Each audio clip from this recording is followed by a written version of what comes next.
as with any other matrix operation, with matrix inversion, we should think about how this operation interacts with the other algebraic operations, just so that we know what the rules of algebra are for matrices. So let's think about how inversion, matrix inversion, interacts with, say, itself. So if we have a matrix that has an inverse, so if it has an inverse, it has to be n by n, has to be square. What if we do an inverse and then another inverse? Well, remember, the double inverse, right, would be a matrix that when you multiply the inverse by this double inverse, you should get the identity matrix. And remember that inverses are unique, so we already know a matrix that would work right here, and that's A, since A inverse times A is the inverse. So the double inverse, just by uniqueness of inverses, the double inverse has to be A itself, which kind of makes sense, right? If you do an inverse and another inverse, you get back where you started. All right, another operation that we should think of is the scalar product. And what we're going to do, what we're going to ask is, if you have some scalar times a matrix, what is the inverse matrix of the scalar times A? What we're going to do is basically guess. It kind of seems like, well, it's going to involve the inverse of A, and probably it should involve the inverse of R, but what does that mean? Well, the multiplicative inverse of a scalar, that means the reciprocal, so probably something like this. Okay, so this is our guess. How could we check if this guess is correct? Well, remember, we have this characteristic property of the inverse. A matrix times its inverse should be the identity. If you find any matrix that satisfies this, you have found the inverse. So let's take scalar times A and multiply by our guess. So what is this? Well, remember, matrix and scalar products associate, so we can erase the parentheses, basically. So that gives us R times A times 1 over R times A inverse. But remember that scalar products are commutative. In other words, we can move this scalar over to here. So that's R times 1 over R times A inverse. Well, R times 1 over R is 1, and A times A inverse is I, the identity matrix, and 1 times the identity matrix is the identity matrix. If we do this the other way around, 1 over R times the inverse of A times R times A, you can see that this is all going to work out the same. We're going to get the identity matrix. So the matrix 1 over R times the inverse of A satisfies the characteristic property of matrix inverse, and so by the uniqueness of matrix inverse, 1 over R times the inverse of A is the inverse of R times A. So this guess was correct. All right, so good guess. How about matrix inversion and the matrix product? So what if we have two matrices and we want the inverse of their product? So you might guess, for this to make sense, A and B have to both be, well, let's assume that, let's add an assumption. Let's assume that A and B have inverses. Right? It's possible that that A and B aren't even square, but their product is square, and so their product might have an inverse, but then you can't really say anything about the inverse in terms of A and B. So let's assume that A and B individually have inverses, and so they actually have to be the same size if this product is defined. So you might guess that probably the inverse is A inverse B inverse, right? That seems to make sense. So let's check.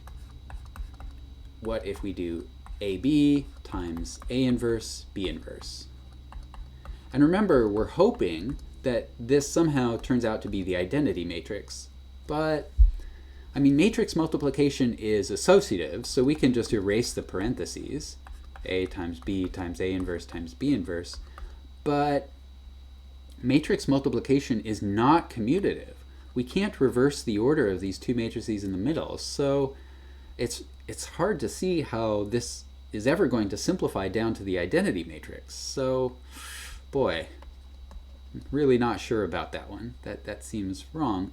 But, on the other hand, we can see how to fix our guess here. What isn't working is that this B comes into contact with A inverse.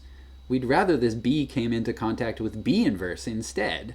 So maybe this was the wrong guess. Maybe we should guess B inverse A inverse. Okay, well, let's check this guess. A times B times B inverse A inverse. And, right, matrix multiplication is associative, so we can stop writing the parentheses. A times B inverse times A inverse. But B times B inverse is the identity. And A times the identity is just A, so A times A inverse, but A times A inverse is the identity. Okay, so this is the right this is the right formula for the inverse of a product. Checking the other order with the inverses on the left instead of the right works out the same way. So the inverse of A times B is B inverse A inverse, not the other way around. So have to be careful about that. Right? Matrix multiplication is not commutative, so I guess it's no surprise that the inverse operation for matrix multiplication is sensitive to the order of things. All right. One other operation we can look at is the transpose. So if we have a matrix and we took its transpose and its inverse, what is that? Well, let's see. I mean, it's sort of a sensible guess is that this should be the inverse of the transpose. It's not really, I wouldn't call this an obvious guess, but it seems like a sensible guess. And once we have a guess, we can check it, right? We can just multiply these together, A transpose times A inverse transpose, and then just check if this product comes out to be the identity. Well, it's a little hard to know what to do, but notice that both of these matrices have a transpose. And one algebraic property of the transpose is that we can move the transpose over here. But remember, that turns the order of the product around. So now we have to move this A inverse over here and the A over there. Oh, but A inverse A, that's the identity. And the transpose of the identity is the identity. So it worked. And if we do this product the other way, I won't work it out, but it also gives you the identity. So this is actually the correct guess. We sort of stumbled on the right guess the first time. I guess the last operation that we should think about is inversion and matrix addition. So what if we had something like A plus B and we wanted the inverse? What could we guess for as a formula, assuming that A and B themselves are invertible? Well, I mean, it seems like the only sensible guess is maybe it's A inverse plus B inverse. But, this is actually a little suspect because at the very least, if this were correct, it should work for 1-by-1 matrices. But a 1-by-1 matrix is just a number, right? So is this true for real numbers, for scalars? If we had say A and B are both 1, right? So is the reciprocal of 1 plus 1 equal to the reciprocal of 1 plus the reciprocal of 1? Well, no, because this one's a half and this one's 2. So this can't possibly be right. Because it's not even true for 1-by-1 matrices, so it's almost certainly not going to be true for any other size. So that's wrong. In fact, there's no general formula for this operation, or for, I guess, have variables here. There's no general operation in terms of the reciprocal of x and the reciprocal of y for the reciprocal of the sum.